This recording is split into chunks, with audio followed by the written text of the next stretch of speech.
Hey everyone, welcome back to my channel. So I got a couple of requests to do a basic soap video, so I'm going to show you everything that you're going to need and I'm going to walk you through it step by step. Stick around.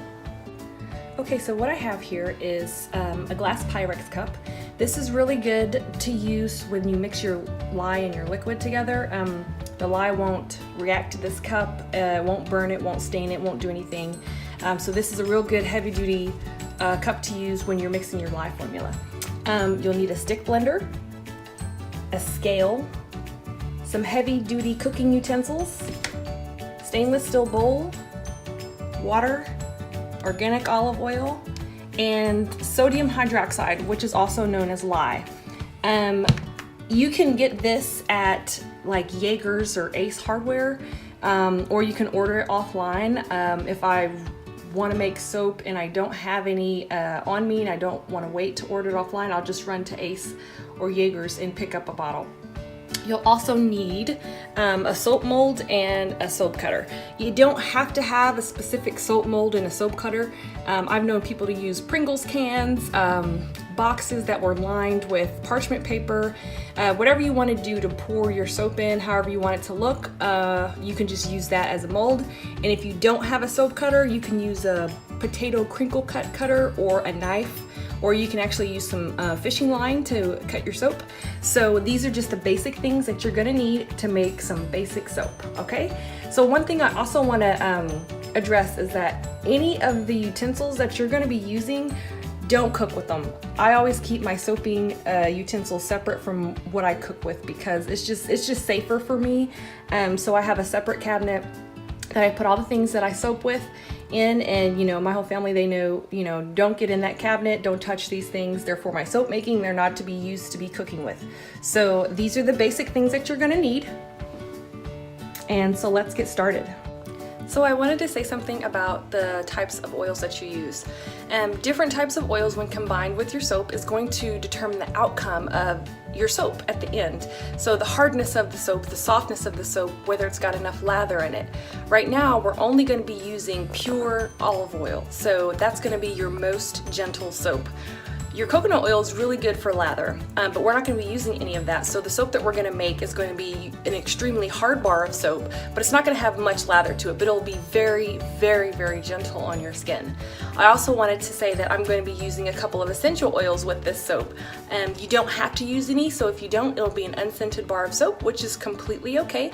But if you have any essential oils, we can go ahead and add those in during our soap making process so that you can have whatever smell that you're going for. So the essential oils that I'm going to be using in this soap is going to be some tea tree oil, rosemary, and a little bit of spearmint. So in order to make sure that you have the proper recipe for your soap, you need to use a soap calculator. I recommend using brambleberry.com's soap calculator. You don't have to use it, but that's the one that I use, and I'll put it in the link below. Also, they have a fragrance calculator there that determines how much fragrance, essential oils or fragrance oils, whatever you're going to use, to put in your soaps based on the amount of soap that you're going to make. So those two calculators are really good to use in determining how much soap you're going to make and how much fragrance to put in that soap. So the recipe that we're going to be using is going to make us 3 pounds of soap.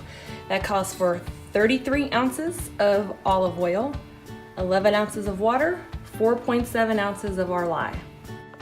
So guys, I want to talk about how important it is to be safe when you're working with lye. And lye is very dangerous if it's not used properly. So when you're soaping with it and when you're pouring it into your measurements, it's always important to wear gloves so that if something happens and the lye splashes back on your hands, you don't want any burns, because it's a harsh chemical. Also, it's really good to wear a mask and open up the windows, or you take it outside and pour your lye in your cup, because the fumes can get really, really harsh, and it can be really hard to breathe. So in case anybody was wondering the type of glove that was used, I use a regular latex glove to put on when I'm weighing out my lye. So I just slip this on, weigh my lye, and then when I'm finished, I take it off. It just protects my hands, and it doesn't need to be anything fancy. Just a regular latex glove will do just fine. So now that we have everything measured out, the first thing you want to do is take your liquid and you want to pour it in your Pyrex cup. This is our 11 ounces. And then you want to take your lye, and you also want to pour it in your Pyrex cup. Now, with this part, make sure you have your windows open, doors open, because it can start getting really smoky and the fumes can start popping up. So just pour it in, but be very slow when doing it. You don't want to dump it in there because you don't want anything to splash back on you. So just sprinkle it around.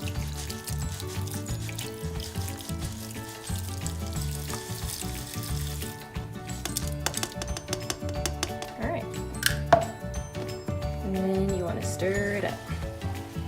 Like I said, it can get really hot really fast, and you just want to make sure that you've got some good ventilation going in your house. I don't know if you guys can see the fumes coming up off of there. See how hot it's getting? So you just want to stir it up until you don't feel any more crystals in the bottom of it. And then you'll set it aside to cool a little bit. And when it's completely clear and it looks like water, it's ready to be used. So I don't feel anything else in there. So this is good. So I'm just gonna set this right here and let it cool for a little bit. So this is one of the essential oils that I use. I generally get my essential oils from Eden's Garden. I get them online. When I don't have something that I want to soak with and I need something right away, if I go to the Old Fashioned Food Store in Fort Smith, they also have essential oils there. So if I'm just running low and I really need one and I don't want to wait for it to, you know, be ordered online, I'll just run downtown and grab some. So I've got this rosemary here from the Old Fashioned Food Store in Fort Smith, and so those are going to be some of the essential oils I'm going to be adding to the soap.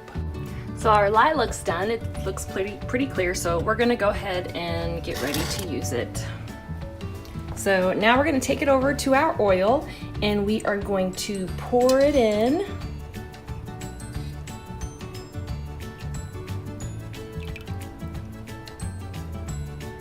And this is the starting of the creation of the soap, guys. So I like to stir it up just a little bit with just my my spoon, spatula.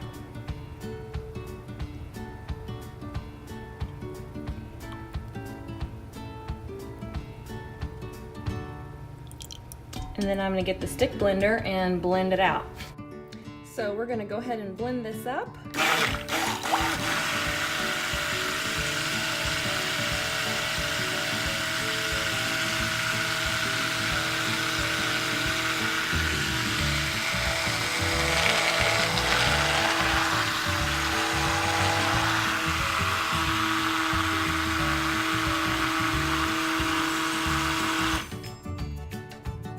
You want to kind of keep blending till you see a light trace. And a light trace is when it gets to a pudding consistency. We're almost there. So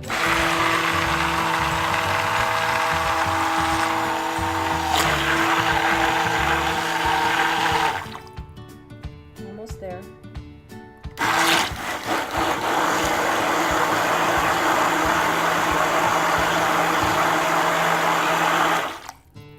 There we go.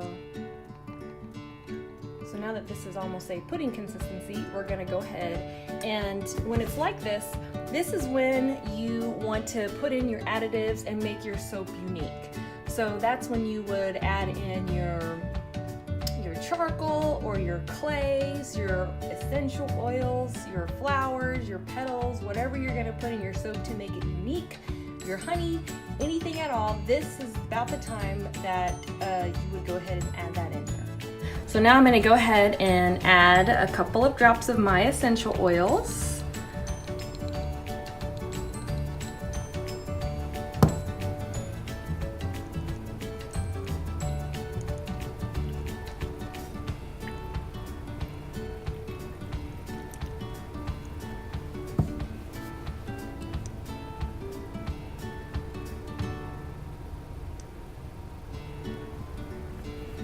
I'm going to give it a little stir.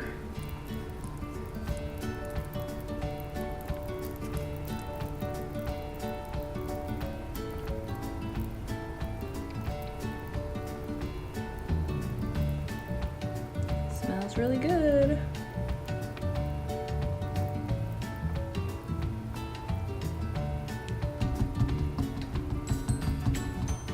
So you guys, I had a really quick idea. Most people have oatmeal in their house, so I really wanted to make this soap a little bit more unique. So I went and grabbed my oats right quick. I ground them up, and I'm just going to go ahead and put these in here. And it'll give it a little texture, and it'll also help with exfoliation. So let's go ahead and blend this up.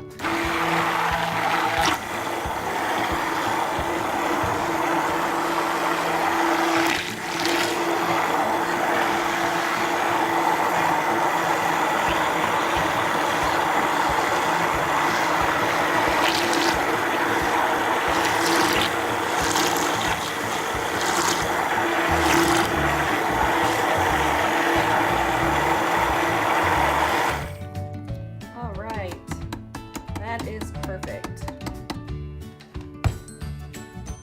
So now this is ready for us to put in our mold. I really like making fun soap. I like making it unique. This is still considered a plain soap. Everybody has oatmeal in their house, and if you don't have any, you don't have to put any in it. But I think it would be a good exfoliator for people when you have dry skin, especially in the wintertime. You can go ahead and exfoliate with some oatmeal.